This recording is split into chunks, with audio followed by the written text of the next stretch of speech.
Welcome in to Blazers Game Day on this early edition as the Blazers tip off tonight in the nation's Travis Demers waiting at Capital One Arena right now. He's going to be on the call right. Travis Demers waiting at Capital One Arena right now. He's going to be on the call right here on Riff City Radio 620. In the meantime, it's time for me, Chris Burkhart, to get you ready for tonight's action as the Blazers again are down in Washington, D.C., taking on the Wizards. This is the night after they lost to the Boston Celtics. We'll talk about that here in just a second. And after this game, they get 2 days off until Friday when they play at Madison Square Garden against the New York Knicks. Fun little time right now, too, with all the weather, the snowstorms and the ice storms and everything that's going on. Arshawn Hyken was in Boston last night. And then he texted me this morning. It's like, hey, just so you know, I won't be able to do the post-game stuff and the pregame stuff like normal because my flight to Washington, D.C. got canceled. I won't make it to D.C., so I'm just going to go straight to New York. Okay. That's what happens when you're trying to fly and there's all the weather and things can get just a little hairy. So we've been there before. I told you about how one time my boss was in New York, had a hotel booked in 3 different cities because he didn't know where he was going to go. Traveling in the NBA can be wild. I do like being over there on the East Coast, though, where you can hop on a train and just get from city to city. You don't always have to fly, even though sometimes flying is easier, of course. But those trains are awesome. And hopefully Sean gets to New York nice and safe, enjoys a little bit of downtime there in NYC. Beautiful city. And hopefully gets to watch a Trailblazers victory on Friday. And hopefully it's their second victory in a row, because tonight they take on the Washington Wizards, who come into this game losers of 9 straight, 1-9 in their last 10. They have won 10 games all season long, come into the night with a record of 10-34. So the Washington Wizards, not great to say the least, but they have won 10 times, so anything can happen. That's the cautionary tale, is even though they've lost 9 in a row, we're talking about a team that has won 10, and in the NBA, all you need is the right night, and you're going to find ways to win ball games. Now, you do look at some of the wins that this team does have on the season. Well, let's just paint a picture for you. So they got a win over Dallas in the second game of the season. Then they lost a ton of games in a row. Then they got a win over Atlanta. Then they got a win over Milwaukee. And keep in mind, Giannis has been in and out of the lineup. They got a win against Indiana. They got a win against Memphis. They got a win against Brooklyn. They got a lot of wins against the teams that are also in the bottom of the standings, just like they are. Now, they do have some good ones, though. They have a win over Orlando. That's no small feat. Orlando's been a good team this year. They have a win over Toronto. That's a team that just beat Portland a few nights ago on Portland's own court. So you just never know what you're going to get. You never know what team can show up again. It is the NBA, so you have to be ready. You have to be prepared. You have to be assignment sound, because if you're not, just about any team can come in and beat you. Blazer fans know this wholeheartedly. We remember the C.J. Ellaby game in Philadelphia where he single-handedly took the 76ers out. So you just never know. Can't count your chickens before they're hatched, right? Right. So that's why we go through, we analyze, we make sure the Blazers are ready to play their best game of basketball. Because yesterday's game, not so great. I think 3/4 of the game was pretty good. 1/4 of it was really bad. And as we dive in, I remind you that if you want to join the conversation with us today, 503-248-0620 is the telephone number. You can go to youtube.com, type in Rip City Radio, and join the YouTube chat, or you can hit us up on the text line 88528. I noticed that we have changed studios. So if you're watching on YouTube, it is not very well decorated. And I will use the time during the commercial break to take down that absolutely awful Washington Husky pennant that is over my left shoulder and put up the Oregon one that is sitting on the ground for some inexplicable reason. I will also find the Beaver stuff that we have and make sure that's in the frame. Just get rid of the W. The only W that I choose to acknowledge is the one that the Blazers may get tonight against the Washington Wizards. But before we move on to what they need to do tonight, let's see what happened last night in Boston. As I said, 3 of the quarters were good. 1 quarter was god awful. And that was the first quarter. In the first quarter, they were outscored by the Celtics 32-11. 11 after you watch them score just 12 points against the Raptors in the game prior to that. You're like, it can't get worse than that, can it? Well, it can. 11 points in the first quarter, still shy of their all-time record of 7, I believe it is, for the fewest points scored in the first quarter. Fewest points ever scored by the Blazers in a single quarter was 5 against the New Jersey Nets back in, I want to say, 2006. They were in that territory, though. It was getting close. In that first quarter, your Portland Trailblazers were 4 of 21 from the field. Meanwhile, Boston was 14 of 26. Of that 4 of 21, Portland was also 1 of 12 from beyond the arc. They had 4 turnovers. It was ugly.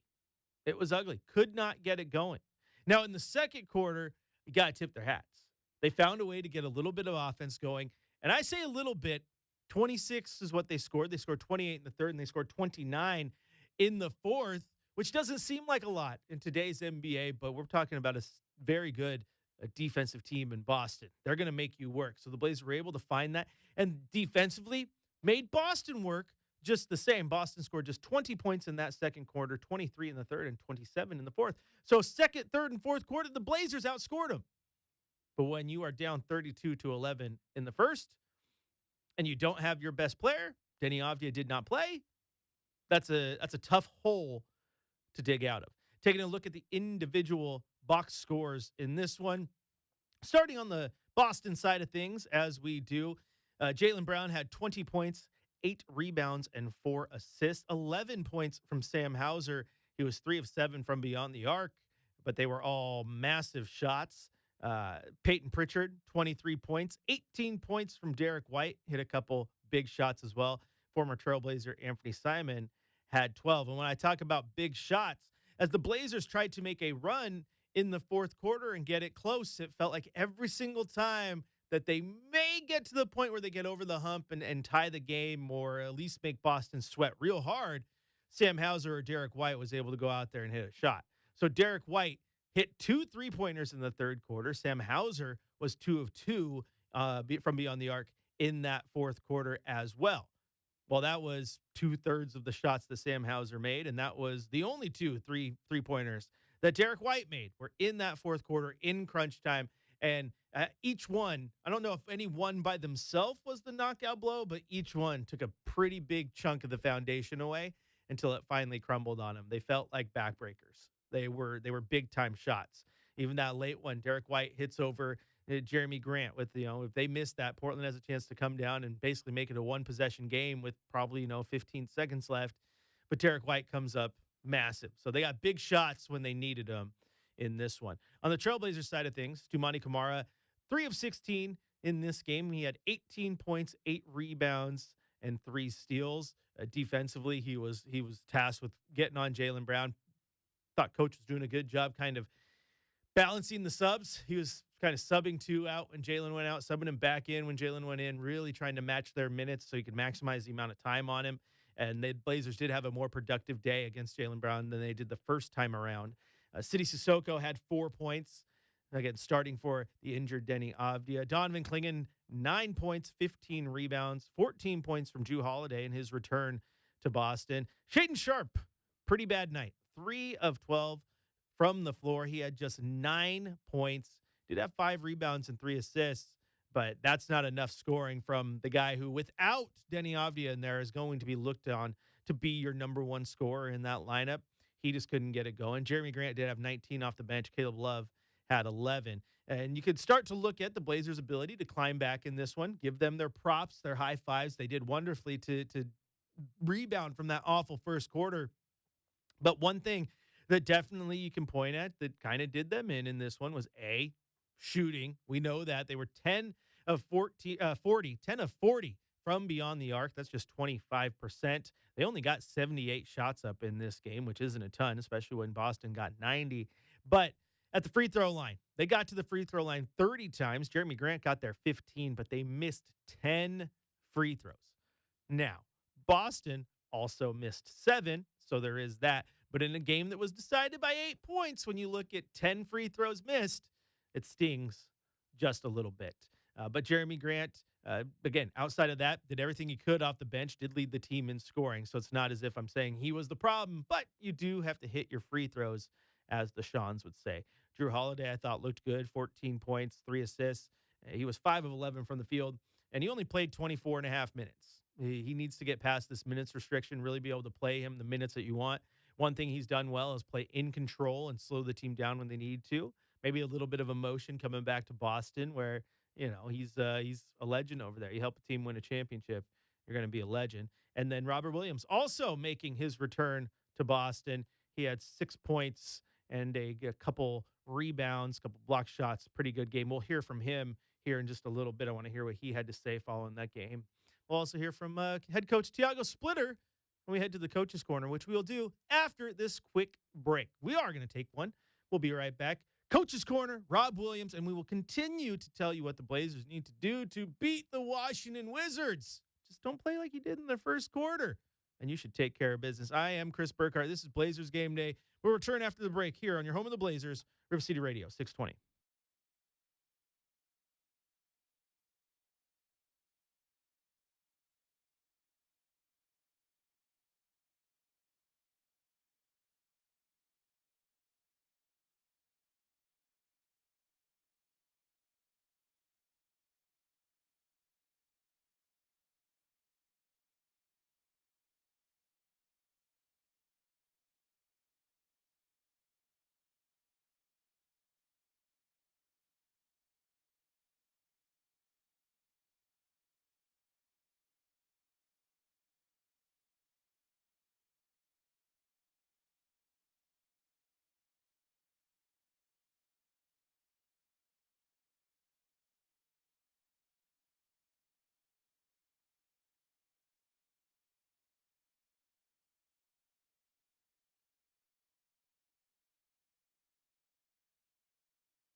Corner. Welcome back into Blazers Game Day. Chris Burkhart here with you. Time now to head to the Coach's Corner. Let's hear back into Blazers Game Day. Chris Burkhart here with you. Time now to head to the Coach's Corner. Let's hear what head coach Tiago Splitter had to say following that loss to the Boston Celtics.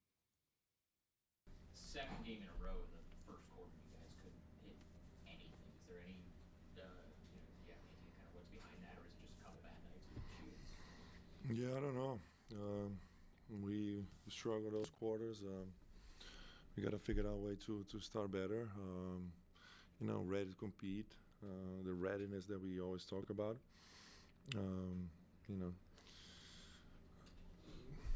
Tomorrow got to be different. We'll figure it out. We watch film, show them, talk about the situations, possession by possession, but yeah, you got to make shots in the end of the day, and I think we miss. Good shots that we were open, force a couple transitions, couple like turnovers in transition. It was bad. Those are the ones that we got to figure out, honestly.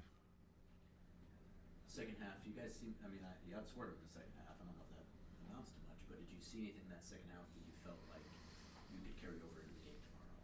Yeah, I think we know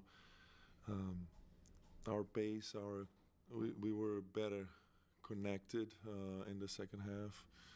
Small pick and roll work better instead of a drag in transition. So, those things we gotta, get in their minds, and they gotta make those decisions in the game and be better space in the court. So, great, learning game for us. This is a good team.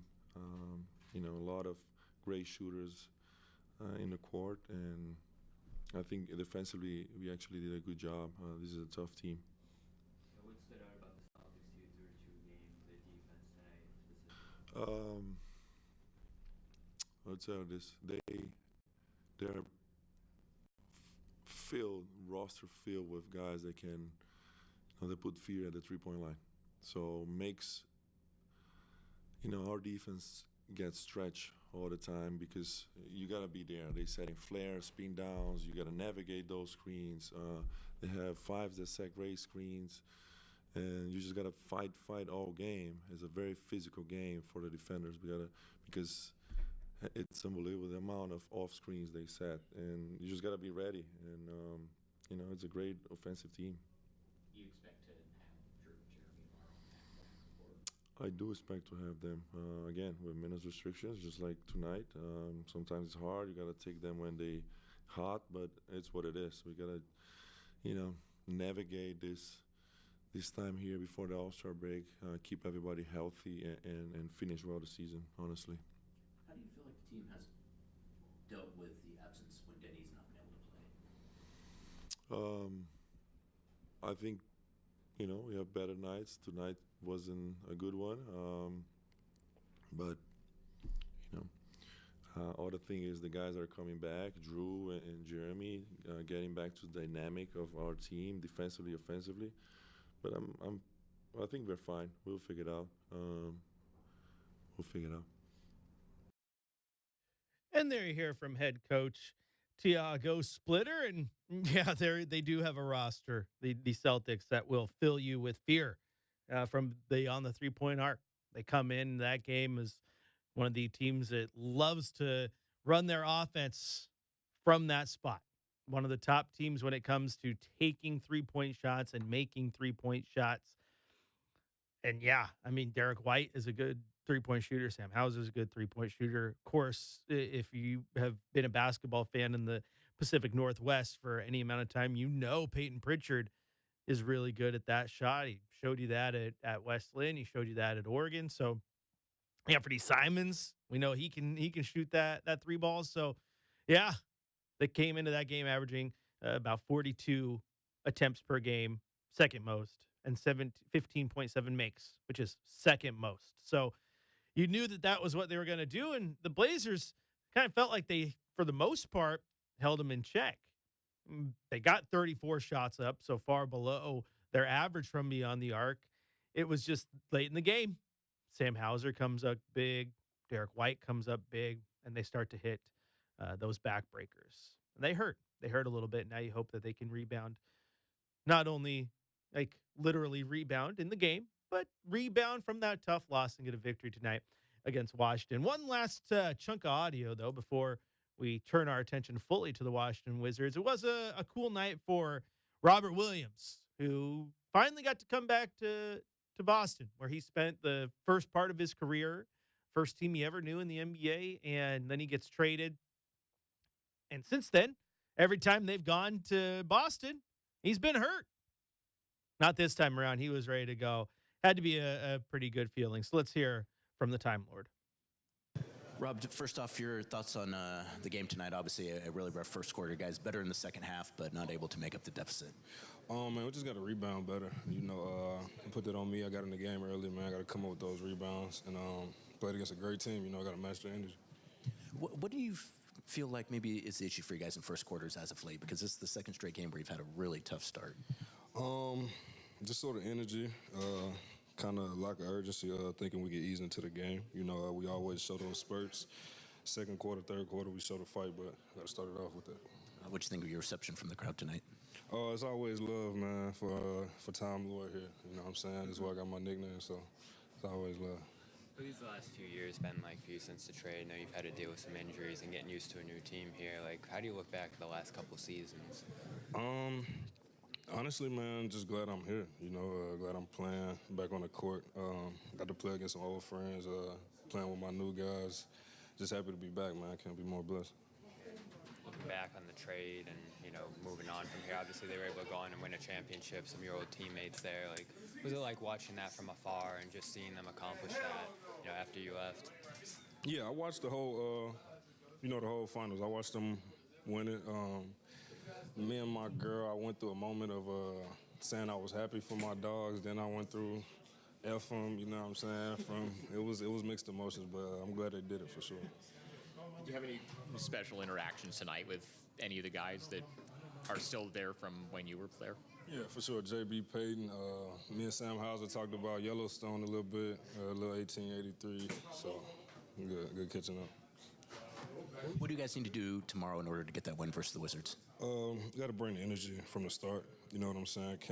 Can't think we're gonna can't think teams are gonna let us pressure them. Let us bring the ball up, let us run our offense. So we just got to take the fights in. You mentioned the mixed emotions, seeing that run.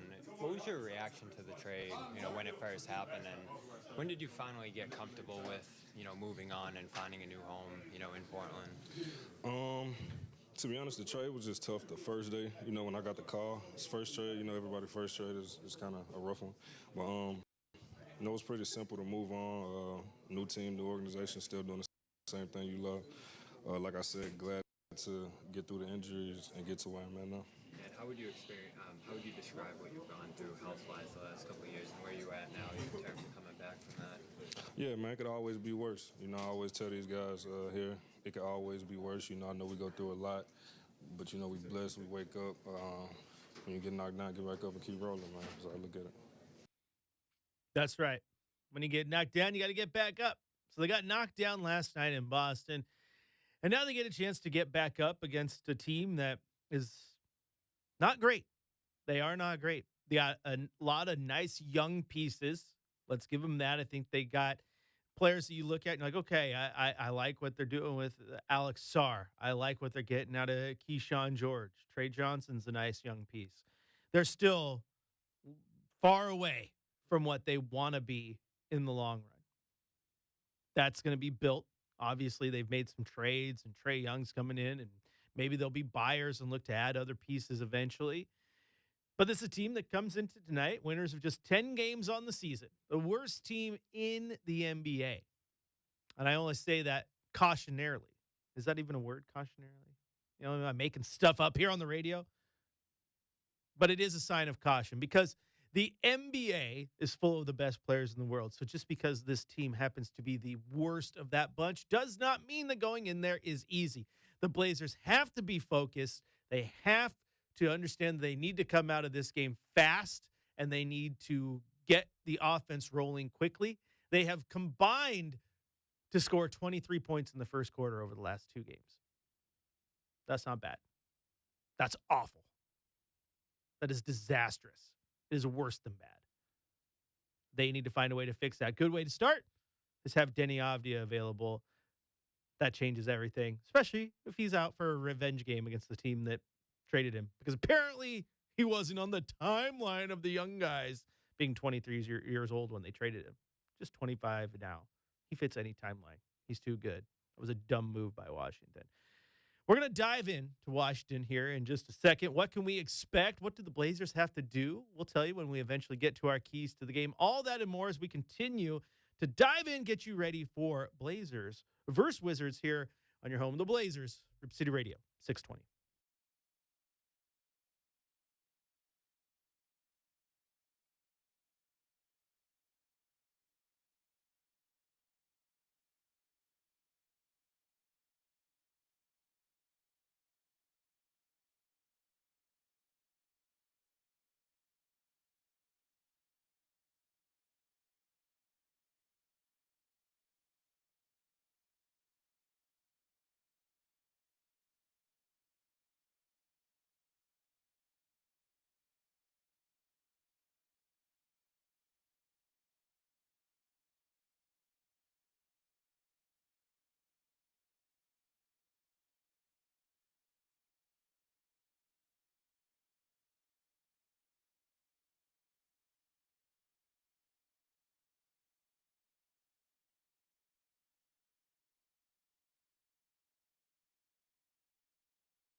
picked a heck of a time to come back from break because that intro. See, Shacker said we don't get intro music anymore. We were bad. We were in the doghouse. Not really. That's not why. But that intro goes pretty short, and I was fighting a sneeze that entire time. I was like, it's about to just chew all over this mic. But I think we got through it. Knock on wood. We'll see how that works. Welcome back into Blazers Game Day. I'm your host, Chris Burkhart. If you want to join the conversation, 503-248-0620 is the telephone number. Of course, you can go to youtube.com, type in Rip City Radio, join the chat there, or hit us up on the text line. 88528 is the text number, where friend of the show, Timmy Hammock, says, will Deni get the Wizards the John Cena, can't see me tonight? Will he acknowledge the ODC? That's right. The OTC, the tribal chief, the original tribal chief, the only tribal chief, our tribal chief, Roman Reigns. We have taken that as now the ODC. It is our Donovan Clingan. He is the tribal chief of Rip City. We need to acknowledge him. He's been incredible. Offensively, leaves a little bit to be desired on some nights, but he goes out there and he cleans the glass, and that's exactly what you need from your big man. Get those rebounds, get those boards, especially on the offensive side, where he absolutely excels. And tonight, hopefully he can do that again. Continue to crash those boards, clean that glass, take advantage, and beat up on this Washington team a little bit. They're about middle of the road when it comes to rebounding, so not bad, but not great. Donovan can take advantage of that. And this team in general still has a lot to learn. Keep in mind that their leading scorer on the season, is averaging 18.8 points. It's their leading scorer. That's CJ McCollum. Doesn't even play there anymore. They traded their leading scorer to Atlanta. So next up, it's Alex Sarr, 17.4 points through 35 games. He is their leading scorer. He's also averaging 7.3 rebounds. He's their number one rebounder. He's averaging 2.1 blocks. He's their number one shot blocker. He's a pretty good young player. We talk about Keyshawn George. He leads the team in steals, leads the team in assists. Also a pretty good young player. Number 2 in scoring right now for them at 15.5. So again, not as if this team is completely void of talent. They just got real young guys out there still learning the ropes of being in the NBA and how to play as a team. And the team certainly has holes that hopefully Portland can exploit a little bit tonight. But you compare what they're bringing you to the Blazers, who they have 2 players who are averaging more than 20 points. They have 3 players who are averaging more than 19, which is more than Alex Sarr is averaging right now. Those 3 players, your 3 top scorers for the Blazers, Jeremy Grant, Shaden Sharp, Deni Avdija, who should all hopefully play. Let's see if we have updates on that, because we know that obviously with Drew and Jeremy, there's a little bit of hesitation with the second nights of back-to-backs and how those will work. As Casey Holdall has just reported, Deni is in, Rob is out. So no Robert Williams. Deni Avdija is in. Drew and Jeremy were not listed on the injury report. So you get your 3 top scorers tonight. And getting Deni in and Rob out was exactly what we expected. Thanks to Casey Holdall for sending that tweet out, giving us the official word. He is on the road in Washington right now. So tonight you get Deni, who's leading the team at 26 points. You get Shaden Sharp, who's the second leading scorer at 21.6. And you get Jeremy Grant, who's third at 19.2. Most of those coming off the bench, which is nice. You also get Drew Holiday in this one, who's your 4th leading scorer. And you have Toumani Camara at 13.1. So you have 4 guys on this team averaging about the same as Keyshawn George, who's the second leading scorer for Washington. Now, a lot of that changes now, and you don't have CJ McCollum, and those guys get more of the scoring load. We all understand that. But again, this Washington team has struggled to find wins. However, I don't know if they've necessarily struggled to play good basketball as of late. So they have lost 9 games in a row. That is factual. But their last game was on Saturday. So they're coming in with, a nice 2-day break, just like Portland's going to get a 2-day break before they go and play the Knicks on Friday. But they lost to Charlotte by 4 points. Prior to that, they lost to Denver by 10. Prior to that, they lost to the Clippers, who were arguably one of the hottest teams in the NBA over the last month. They lost to them by 4 points. They lost to Denver again by 6. That's 2 losses to Denver by a combined 16 points. So we're talking about the worst team against a team in Denver who doesn't have Jokic, but they still have talent. They played them pretty well. Now, they lost to Sacramento by 13. They lost to the Clippers by 14. Then they lost to Phoenix by 19. New Orleans, also a 21-point loss. And then a 21-point loss to Philadelphia. And that was Philadelphia was started this losing streak. So it was those big loss. Over their last 5, they've reined it in, and they've played close games. Maybe they're figuring out these young guys with a little bit more of a workload. We shall see. I think the key to tonight, if you're the Blazers, is you got to get out. You got to put all the doubt away in the first quarter. You can't let this young team stick around. I think that's the worst thing you can do in basketball is let a team stick around. Boston last night had a chance to just run away with it. Portland adjusted, but Boston also didn't go for the jugular, so to speak. They laid off the gas a little bit. Maybe it was Portland that forced them to. I don't know. But the thing is, when you had a 20-point lead at the end of the first and you almost squandered it because they let a team stay in it. So if you're Portland, don't let that happen. Get out. Get the offense going early because you're absolutely going to need it. Again, your last 2 games, you have combined. That means taking 2 things together and making them one. You have combined to score 23 points in the first quarter. If you can score 23 points tonight in the first quarter, 23 by itself, I think you've already put yourself in a good spot because you're already starting just a little bit better than you did the last 2 games. Again, 12 points against Toronto, 11 points against Boston. It's going to be hard to come back from those types of games. Now, at least in the Toronto game, Toronto didn't look great in the first quarter. They struggled a little bit too. It was 19 to 12 after the first quarter. Not against Boston. It was 32 to 11. But the Blazers clawed back. So if you get the lead like that against Washington, just hold it. Keep punching away. Don't lay off the gas. Said this before many a time in sports that I don't like when a team plays not to lose. Always play to win. If you have a big lead, don't get off your game plan because your game plan's working. You change the game plan to change how you play or how you manage the clock or any of that. You've changed what's working. It doesn't make a lot of sense.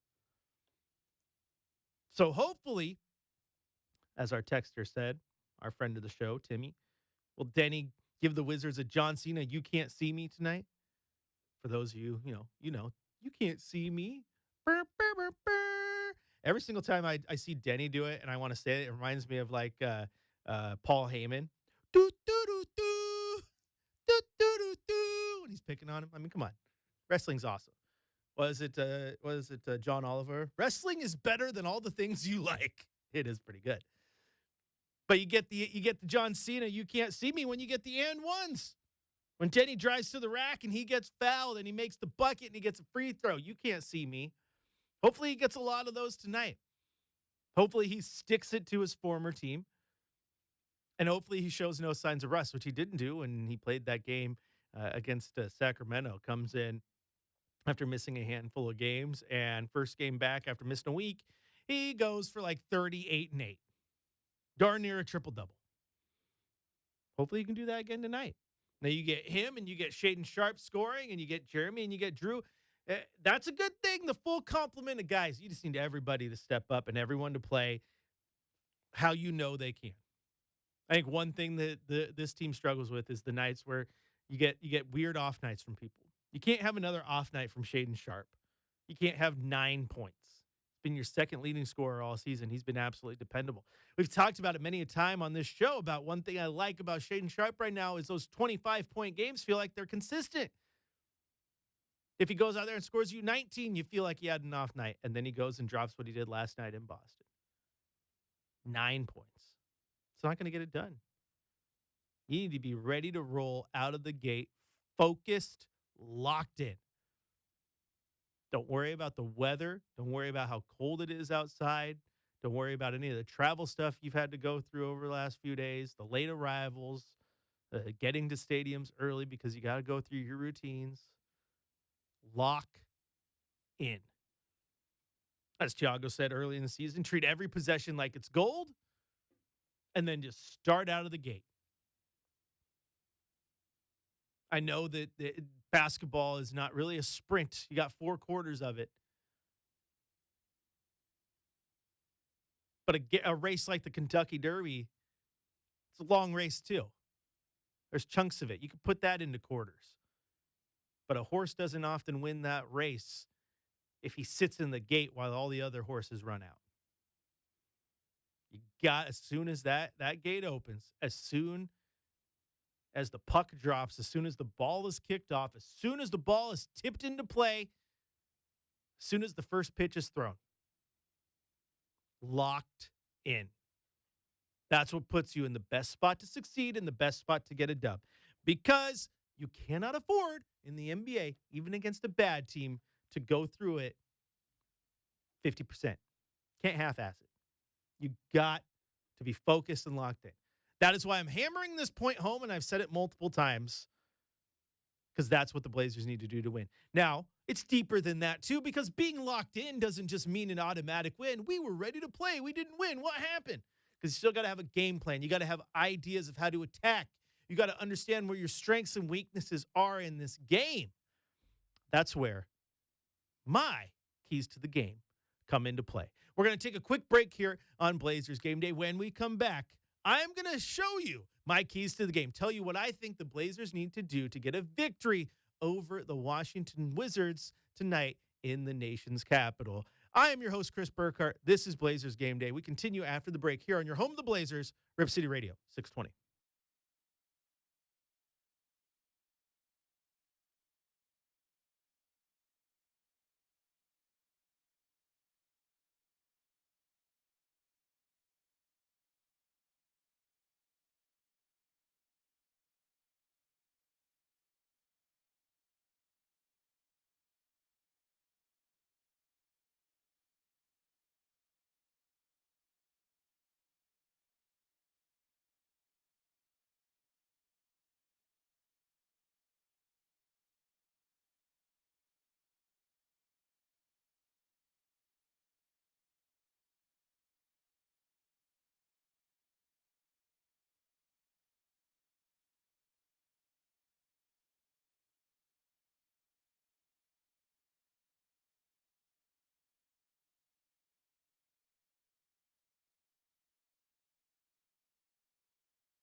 Welcome back into Blazers Game Day. Chris Burkhardt here with you. Time now for our keys to the game. What do the Blazers need to do to get a victory over the Washington Wizards tonight? First off, we do have comments in the YouTube chat there. Sorry if I missed them, but Logistar asks, is Deni playing? You darn right.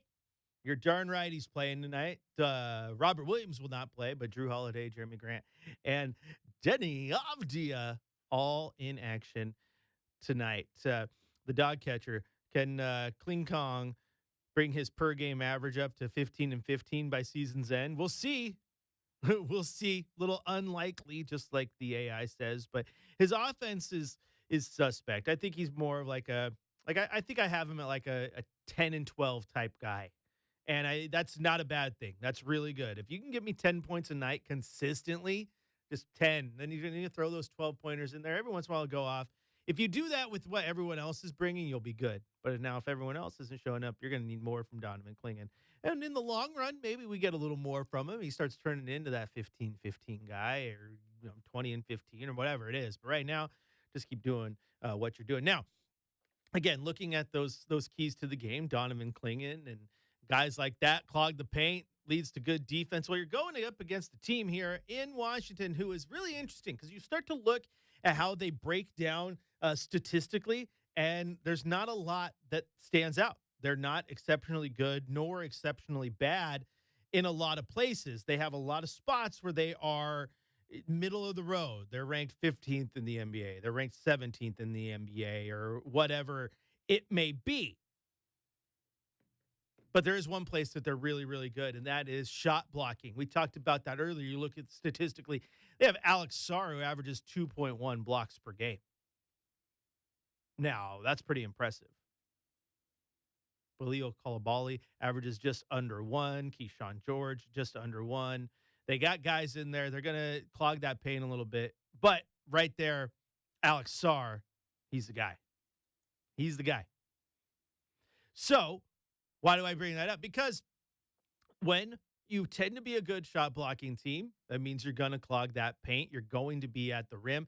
And you saw what happened in Toronto. That was what Thiago Splitter knew was going to happen. He talked about defensively how they tend to crash in more. They leave the three-point arc a little open. We could have hit 60 of them or taken 60 of them if we wanted to, because that was the game plan. Without Deni, you didn't attack that clogged lane, because when you attack the clogged lane, odds are, especially if you're a guy who can get those foul calls, you end up getting to the free throw line. So, long story short, I think tonight, especially with Deni Avdia back, attack. Get downhill, force those guys to play good defense on you, because that's just how they're built. They are built to clog the lane. It doesn't matter who's playing, if Sarr's in there or not, or any of their other big men. Defensively, they just are built to clog the lane. That's what they want to try to do. So you attack it. That's going to lead to some free throws for you, and hopefully you don't miss 10 of them like you did last night. Hopefully puts you in a good spot and you take advantage of it. The other thing, when you start to look at how Washington breaks down, is they are bottom 5 in the league in turnovers. They average 15.6 per game. Number 1 team in turnovers is your Portland Trail Blazers at 16.8. So ball control and ball pressure. You need to take care of the ball if you're the Blazers. And yes, they did have, I believe it was 18 turnovers last night against Boston. But for the majority of the last month, they have been below their average in turnovers. They've been doing a much better job at taking care of the ball. Hopefully, with Deni does turn over the ball. We know that. But when you put the ball back in a guy's hands who's been your primary ball handler all year, it puts everyone else in a better spot. So hopefully you take care of the ball. And then you look at guys like Toumani Camara, Deni Avdia, who is good defensively, Drew Holiday, who's great defensively, Jeremy Grant, who's still good defensively. And I look at those guys and say, force the issue, clog the lanes, get your hands on passes, do your best to force turnovers, because Washington is going to put themselves in spots where they turn the ball over. So what defense wants to step up on that end a little bit, I think ends up being the team that wins the turnover battle. And I look at how these two teams are built, Washington defensively versus Portland defensively, and Portland is the better on-ball defensive team. So I think Portland can win that turnover battle tonight. and put them in a good spot. That also leads to those points off turnovers, those fast break points, things that play into Portland's favor, and things that are also a lot easier to get when you have a healthy Deni Avdia in the lineup. Because he's good at pushing the tempo, he's good at attacking the rim, he's good at doing all those things. So that's a big plus. Obviously, a big plus to have Deni Avdia back available tonight. So yeah, attack the paint, control the ball, put pressure defensively on everything you can with Washington. Because everything else, they're kind of middle of the road. So maybe they have a good night shooting. Maybe they have a good night from the three-point arc. Maybe they have a good deep rebounding night. Those things. But still, attack and ball pressure. And I think you'll play right into Portland's favor. All right, the music means it's time to go for me, not for you. You got to keep it locked in because coming up next, Chad Doing has the Trailblazers pregame show across the Trailblazers audio network. And then at 4 o'clock, he'll hand the mic off to Travis Demers, who's waiting right now at Capital One Arena to have the call, Blazers versus Wizards, here on your home of the Blazers, Rip City Radio, 620. And when it's all said and done, keep it locked in for the fifth quarter, where hopefully we're breaking down a Trailblazers victory. Blazers, Wizards, tip-off in just over an hour here on Rip City Radio. And Rip City, that's you. I'll talk to you after the game.